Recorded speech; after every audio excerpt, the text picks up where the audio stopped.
Spano of Washington and Lee having an amazing freshman season. ODAC Rookie of the Year. He was 30 for 41 last week in 2 games.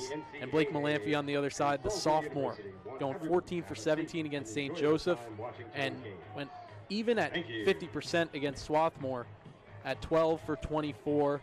Be a matchup between 2 young Fogos that will be exciting to watch. But the most important thing, the Seagulls looking to get to their 29th semifinal game, and the Generals looking to get to their 2nd all-time. First face-off today played out and gathered up by Chris Dotts, the long stick midi, as the Generals look to attack early. The Washington and Lee team that sits at 15-5. With a little over 12 minutes to go in this first quarter. So, Jack, this is something we talked about with Coach Berkman yesterday as Malamphy goes early. Quentin Young, number 10 in white, he backs up to the restraining line now. But Salisbury is going to go with a D-midi on attack, basically, to start possessions. As here's a quick shot, and that's a goal for Hillis Burns. Able to pick the top corner on the low to high offering. 39th of the year, the ODAC first teamer ties it at 1. Little high to low shot, just velocity, gets it right past Ransom. But to add on to what you were just talking about, Andrew, that might be the reason for that, them keeping that D-midi down there. You know, the Generals have a lot of depth down at the attack position. So the game is quickly tied.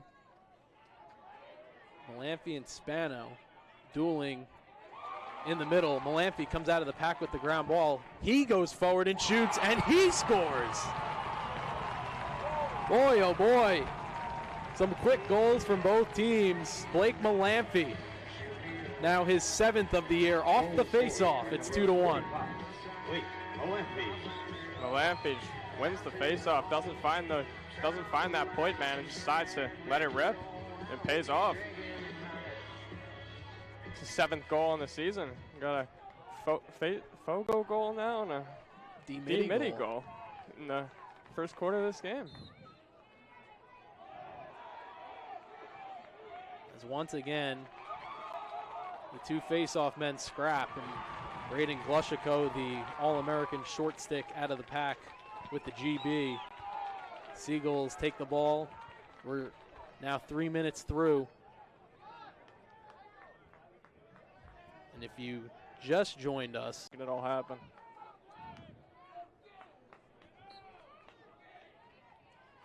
These face-offs have been very physical to start this game, and the Generals are double polling as well.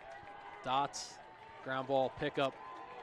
Generals are 1 for 1 scoring. The only shot was from Hillis Burns that found the back of the net. Swimming his way through is Elliot Cohen. As here comes ways to score. 3 of the 4 goals so far, Jack, haven't been the normal route for Salisbury. You have a Malamphy goal as he charges ahead once again. He'll take another chance, and he hits the crossbar. That one flying high in the air. And we get a whistle. Seagull playing without equipment will bring the ball back to the Generals. But 3 of the 4 goals from Salisbury haven't been the Salisbury offense that many ask, Jack. How many times is a guy averaging 7 points a game in a 7-game span? This is his now 8th game of that run. He has 51 points in 7 and change games, I guess you could call it, but it's not too often.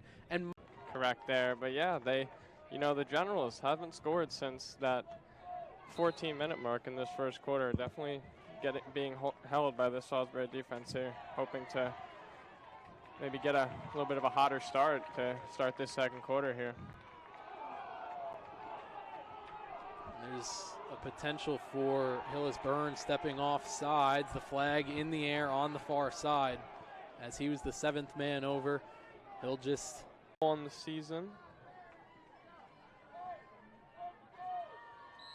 He only had 9 points last year, just really showing a a lot of improvement. Spano off the face-off, shoots it wide. And back there for the Seagulls was Alex St. John. St. John, the High Point transfer, able to get there first. Play will resume with 10:07 left to go in the second quarter with a face-off, as Tyler Spano and his wingmates trying to get the ground ball, but on the other side, Glushiko able to claim it. We knew this was going to be a battle at the X. Andrew kind of touched on it a little bit in the pregame here, but Washington and Lee, it's 5 weeks.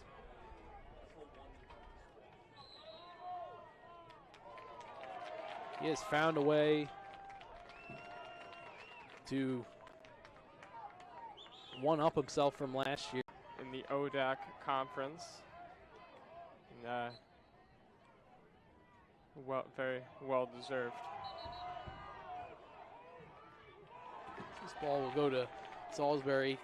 I mean, you would assume a guy like Smith, this ball will go to Washington and Lee. My apologies.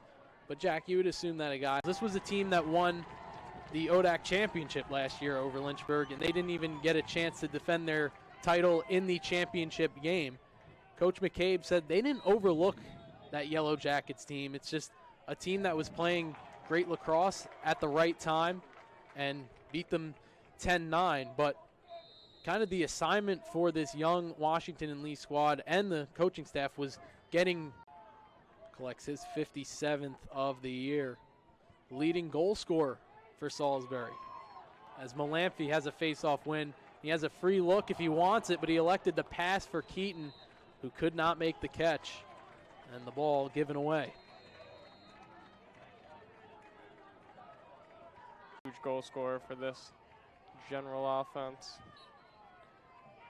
He shoots at 59% on the year. That leads the country, as once again, WNL is man up. They want to get the correct personnel, as the Generals, as you mentioned, Jack, they're on a run. They've scored 4 of the last 5. Face-off won by Tyler Spano, who's looking to contribute to that number.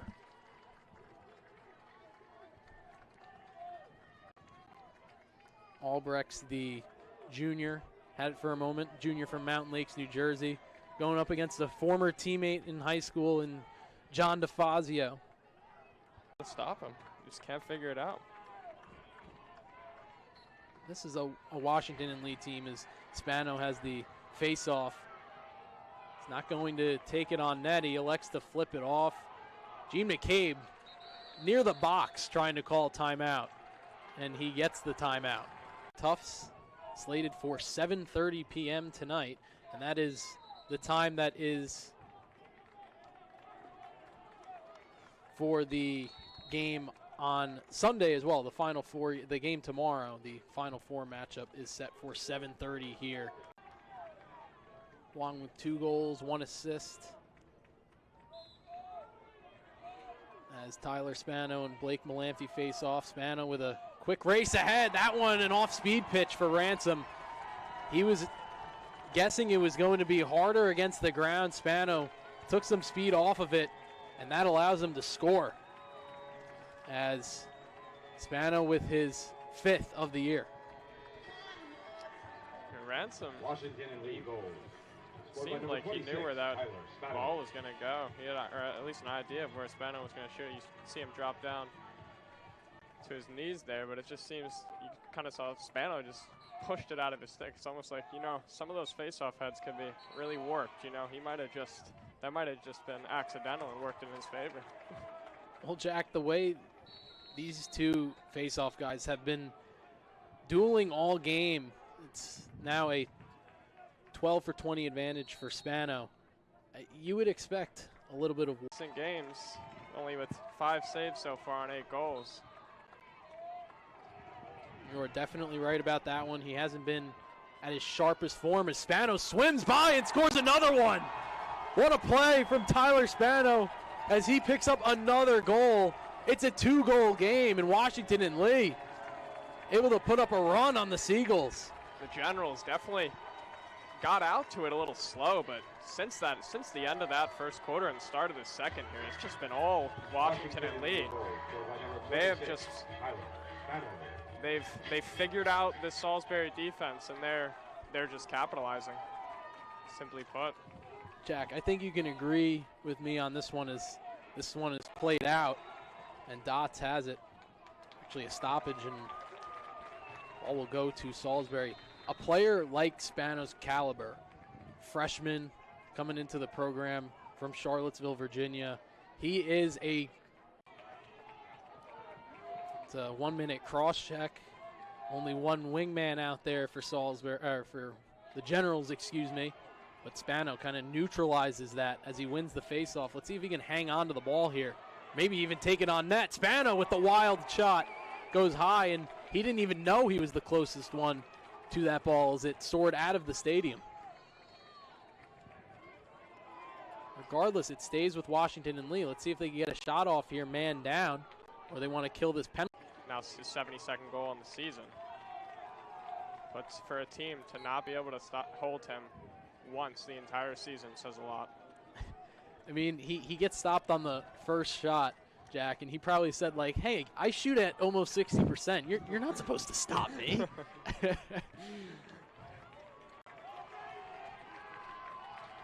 mean, it has been all Generals these last two quarters. Outscoring the Seagulls 5-2. Jim Berkman makes a move to his bench as he elects to have Mackenzie Moreland take his first face-off of the night. And Moreland able to come out victorious. Can't seem to get it going as of lately. I mean,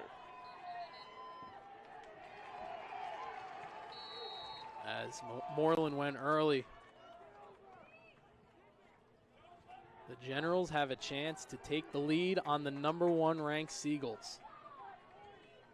A game that was 8-1 at a certain point. Man up opportunities and make it take it have really been the name of the game for W&L.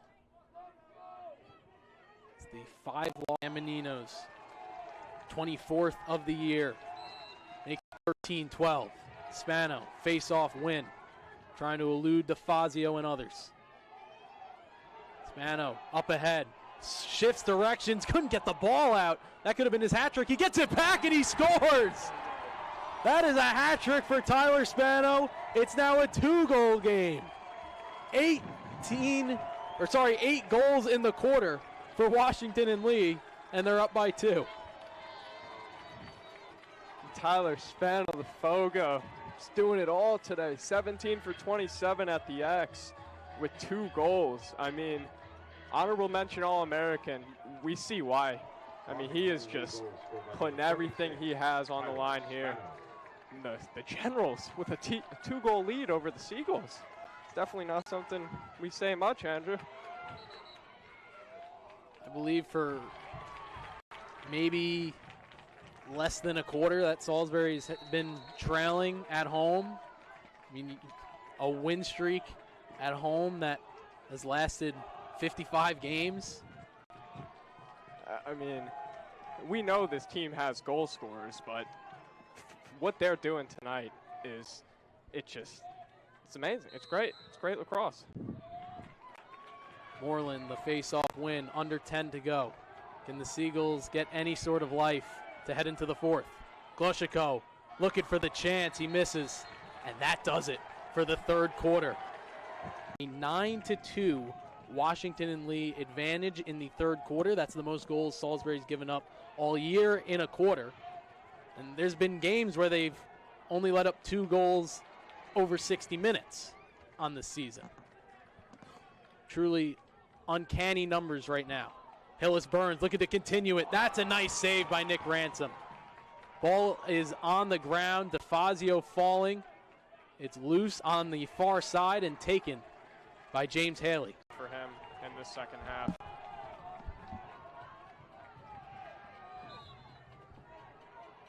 Here's the problem, too, for the Seagulls. They haven't been able to win many face-offs tonight Spano trying to get it. He's tripped up on the play. DeFazio comes out of the pack. This crowd is into it. They are alive right now. They know what's going on. They know their team that has been so dominant is trying to come back alive with 4:33 left to play. So many twists and turns, 1-goal game, and that will be the third face-off violation against the Seagulls, which slows their roll and gives WNL another man-up opportunity. Face-off of the game now even at 15. Moreland and Spano, this ball available. Braden Glushiko in a pack, able to come away with the ground ball. Seagulls trying to clear. 24 seconds, can they get one more chance? Nick Ransom for Reagan McNamara. Tyler Spano, Mackenzie Moreland for the first face-off. Neither of these teams have gone to overtime this season. But here we needed extra time as WNL came up empty in the fourth quarter. No goals after their 9-goal output in the third quarter. Tyler Spano wins the face-off. He has been vital in this game. The first possession to Washington and Lee, they can end it. Elliot Cohen distributes off. Sam Menino and the Generals